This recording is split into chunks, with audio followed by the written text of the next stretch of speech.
Voilà, mesdames et messieurs, bonsoir. Nous allons évidemment parler de la situation du moment au Niger, ce que nous avons connu ces derniers jours, et ce sera avec Morgana Soba Metodji, analyste géopolitique, consultant. Bonsoir. Et Joël Ataï Diatakbe, expert en gouvernance. Bonsoir. Bonsoir. Voilà. Je vais y aller directement. J'ai eu à poser cette question à chaud hier. Morgana Soba Metodji, à qui le tour? C'est une question difficile à répondre, à laquelle il est difficile de répondre, mais une question assez pertinente puisqu'on a l'impression que c'est un jeu de tours.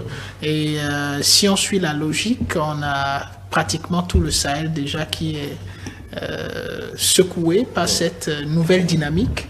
Et on se demande si les pays du Golfe de Guinée vont devoir subir le même sort.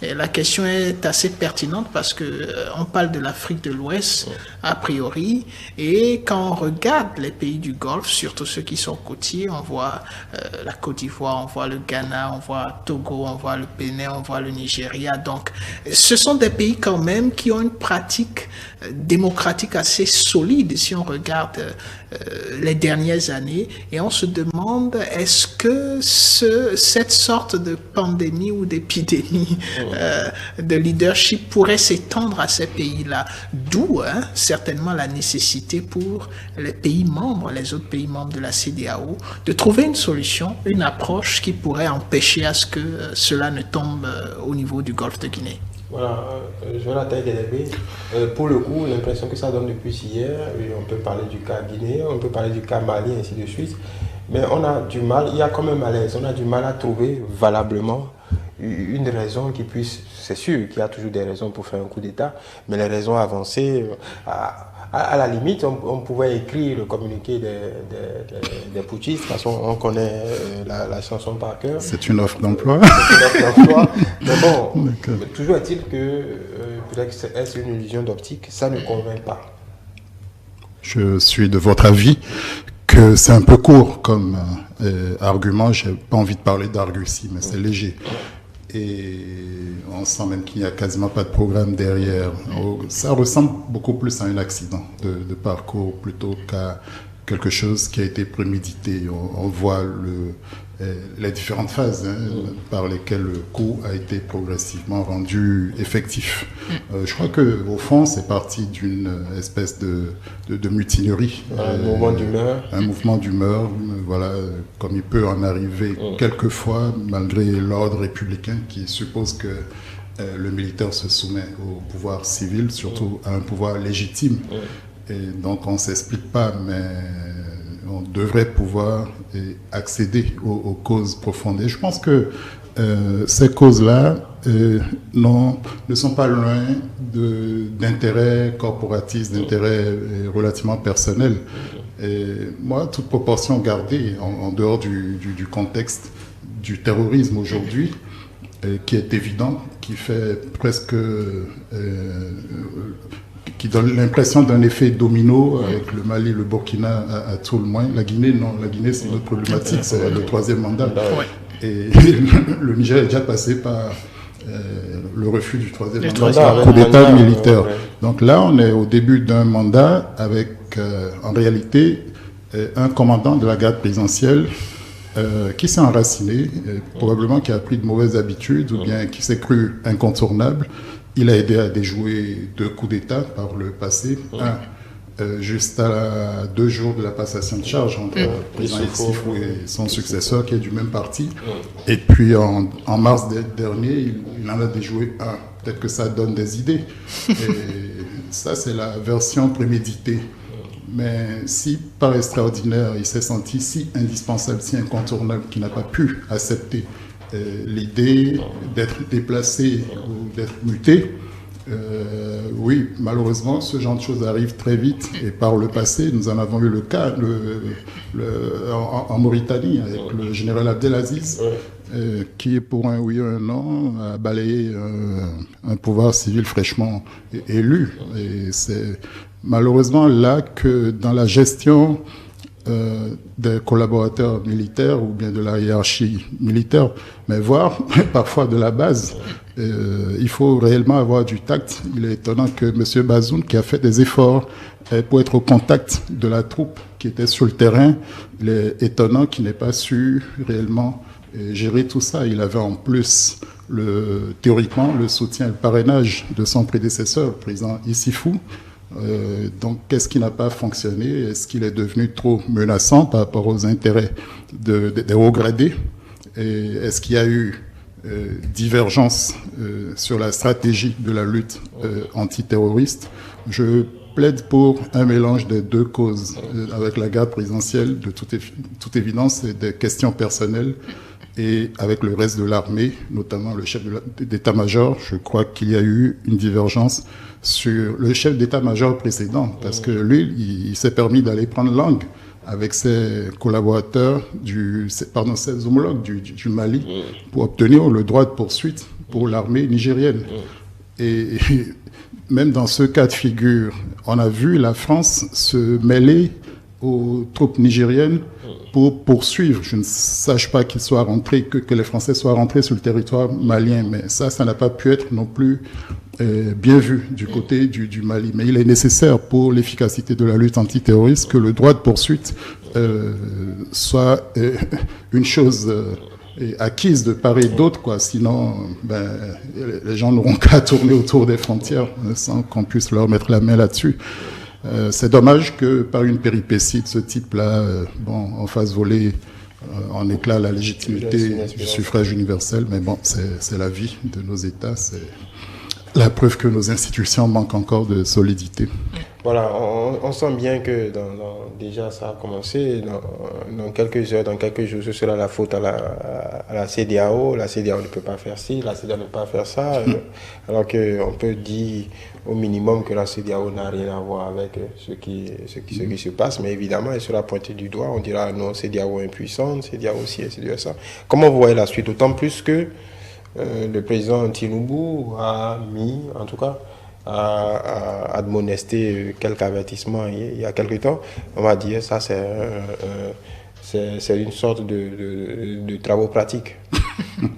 Effectivement, lorsque vous regardez la détermination du président Tinubu lorsqu'il a pris les règnes de la CEDEAO, déjà, moi, j'avoue que son discours vis-à-vis de cette question de la démocratie et de ces États qui ne se retrouvaient pas dans le processus démocratique, c'était un discours qui m'avait inquiété.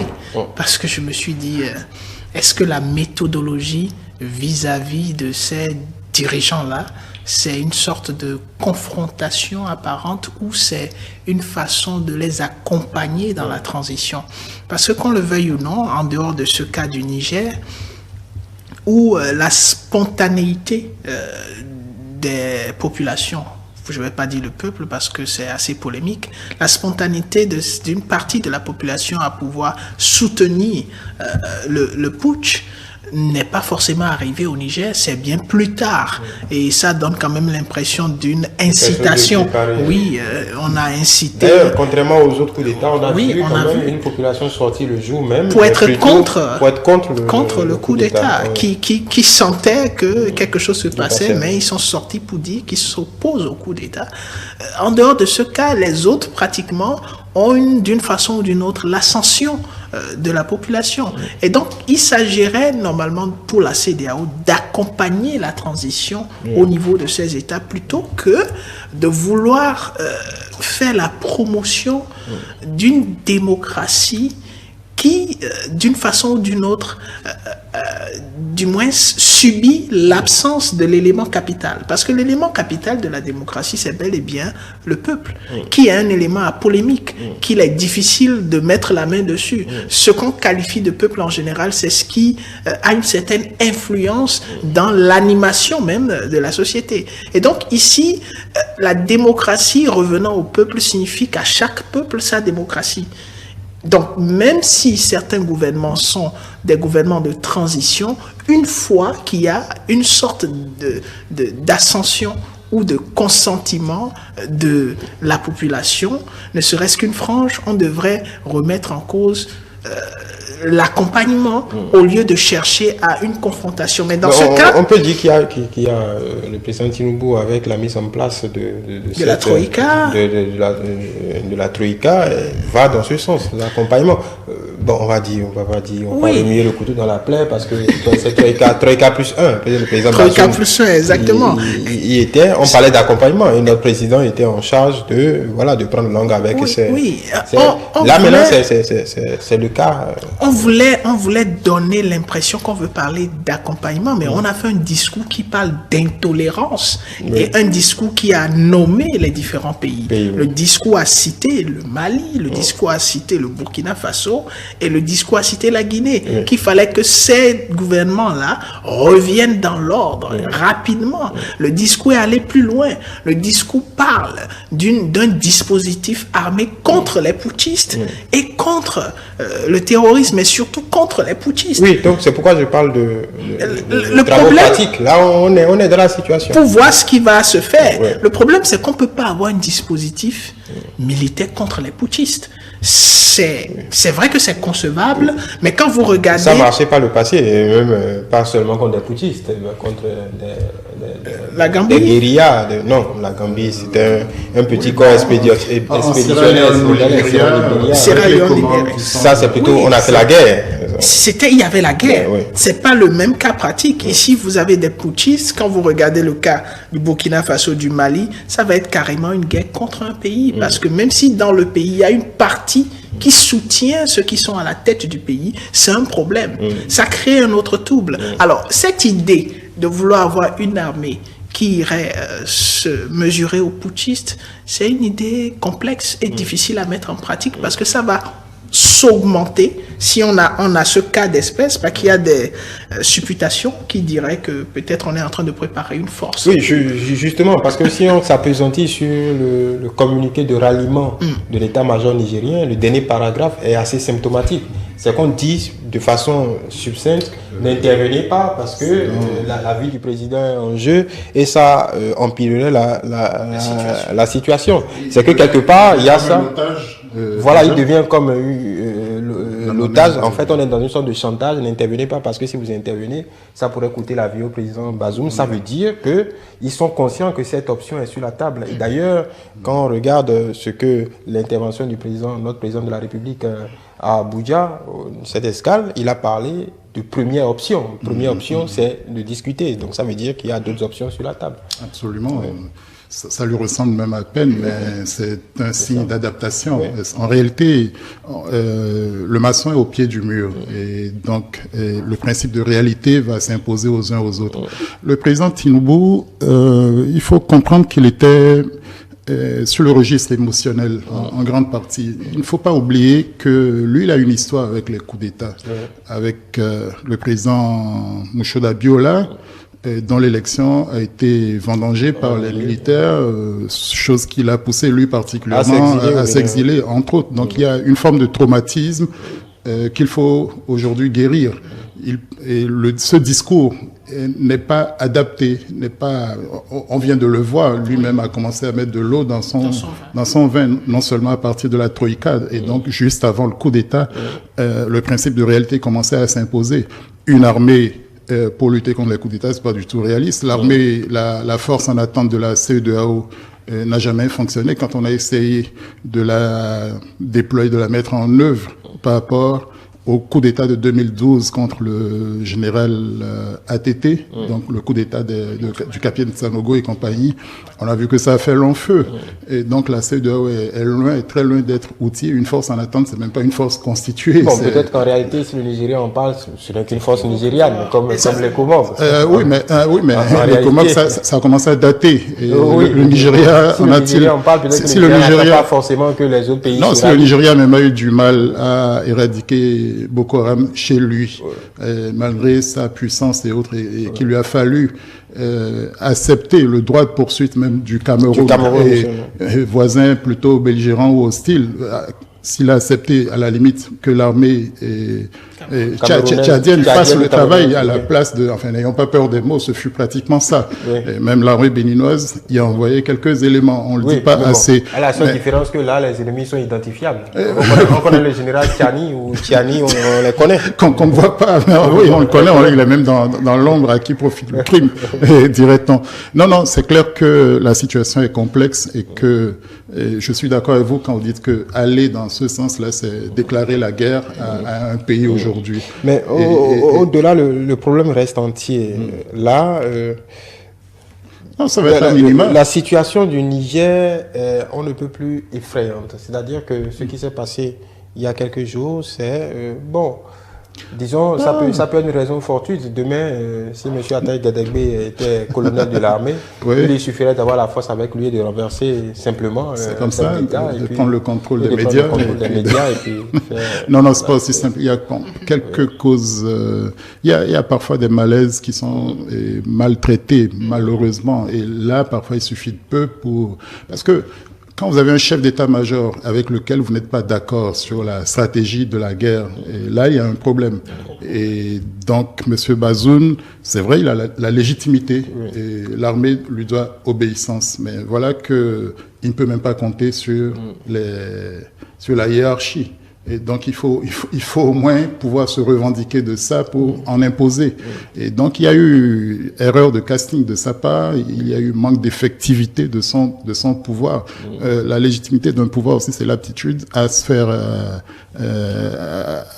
obéir. Et donc, s'il l'a pas, il y a un problème. Je reconnais qu'il a fait des efforts, même au niveau de l'UEMOA dont il est président. Il faut quand même lui rendre justice de ce que l'UEMOA a levé les sanctions contre le Mali. Et a commencé donc à aller dans le sens du dialogue avec les autorités. C'est un peu malheureux tout ce qui arrive là. Oui, mais justement, vous avez peut-être mis avant de vous donner la parole. Il a fonctionné depuis son accession à la présidence du Niger, on va dire avec un appareil qui n'est pas le sien. On va dire l'appareil du président, le président Issoufou. Ce serait désespérant. Et d'ailleurs, il y a beaucoup Ils sont de voix. Du même parti. Voilà, il y a beaucoup de voix qui s'élèvent parce que le patron de la garde présidentielle dont on parle a été installé par le président Issoufou, qui a fait du lobbying pour qu'on le garde, et ainsi de suite. Il y a des... Bon, il y a d'aucuns avanceraient... Il n'a pas moins sauvé en mars dernier déjà. Voilà, donc est-ce que d'aucuns avanceraient que le président Issoufou jusqu'à aujourd'hui a peut-être toutes les cartes en main. Donc, il pourrait être un médiateur utile ou bien il a fini d'être un médiateur peut-être. Et ça, c'est inquiétant. Oui, justement, il y a beaucoup de voix qui s'élèvent pour pointer du doigt son rôle plutôt trouble dans cette histoire, parce que c'est son appareil, en réalité, qui a fait le coup d'État. Oui, je ne dirais pas mieux que M. Gadegbe sur cette question, parce que effectivement, vous avez un système qui est en place et c'est le même groupe, c'est le même parti politique, donc ils se connaissent, ils savent ce qu'ils sont en train de faire. Les mêmes hommes. Les mêmes hommes. Donc aujourd'hui, le coup d'État au Niger, bien qu'il semble être un coup d'État qui ne ressemble aucunement aux autres et qui n'a pas de raison d'être, quand vous essayez de regarder de plus près, vous comprenez la fragilité de la cassure lorsqu'il y a un malaise, surtout entre les forces de l'ordre et le pouvoir. Aujourd'hui, il est clair qu'il y a deux raisons pour lesquelles un coup d'État peut arriver dans un pays. Le malaise, soit il existe entre les forces de l'ordre, qui sont censées maintenir l'ordre, et le pouvoir gouvernement en place, ou il existe entre le peuple et le pouvoir en place. Et dans le cas du Niger, c'est un malaise qui est entre les forces de l'ordre, c'est-à-dire le système de sécurité, et le pouvoir en place. Et le malaise apparemment existe à plusieurs niveaux. Le niveau de l'équipement de ces forces-là et de leur capacité à pouvoir lutter contre la question du terrorisme au Niger, et une question du terrorisme au Niger qui n'est pas forcément gérée par les forces du Niger, mais beaucoup plus par... Justement, même sur ce champ de la lutte contre le terrorisme, il y a encore quelques semaines, le Niger apparaissait comme un modèle.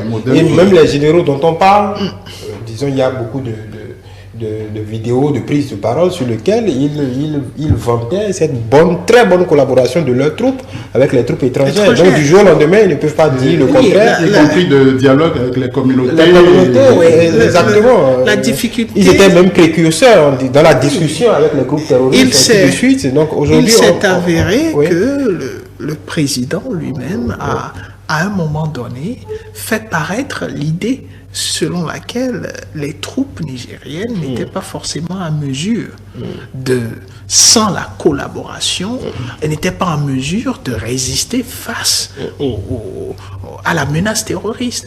Et ça, c'est peut-être pour ces troupes-là, je ne suis pas ces troupes, je ne suis pas dans leur tête, mais ça a peut-être créé un malaise profond par rapport à leurs aptitudes à pouvoir prendre au sérieux les difficultés auxquelles ils font face. Et vous allez, n'oubliez pas que nous sommes en train de surfer sur une sorte de patriotisme à la panafricanisme. Et de l'autre côté, vous avez le Burkina, le Mali, qui sont en train de montrer qu'ils peuvent compter sur eux-mêmes.